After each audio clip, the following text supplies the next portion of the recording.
আগামী 3 মাসে বিপ্লবী সরকার আসবে, সমস্ত রাজনৈতিক দল এবং দুর্নীতি হুজুর হোক, মাস্টার হোক, সাংবাদিক হোক, ডাক্তার হোক, সমুচিত বাংলাদেশে তরুণদের সাহস দেখিয়েছে, বিপ্লবের যুক্তি আর তরুণের শক্তি এখন এমনকি এই বিপ্লবী ছাত্রের ভিতরে যদি দুর্নীতি পরায়ণ থাকে কিন্তু কন্যাপত্রী ডক্টর ইউনূস আল্লাহকে ভয় করে, আল্লাহকে ভয় করে।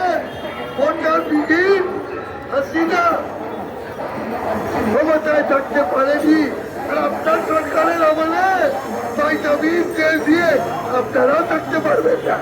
গ্রামে গ্রামে গড়ে উঠছে 60 বছরে জাতীয় তরুণ সঙ্গে 60 লক্ষ গড়ে উঠেছে, 700 স্কুল কলেজ করেছে।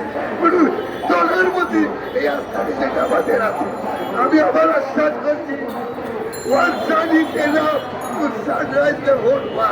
আমি যদি পৃথিবীর শ্রেষ্ঠ যুবক পুরস্কার পাই ইনশাআল্লাহ সবাইকে নিয়ে জান্নাত মসজিদ স্কুল করে 80,000 প্রাইমারি স্কুলে, 20,000 কারিগরি, 20,000 এগ্রিকালচার, 20,000 স্কুল করে এদেরকে গড়ে তুলবো, কেউ রুখতে পারবে।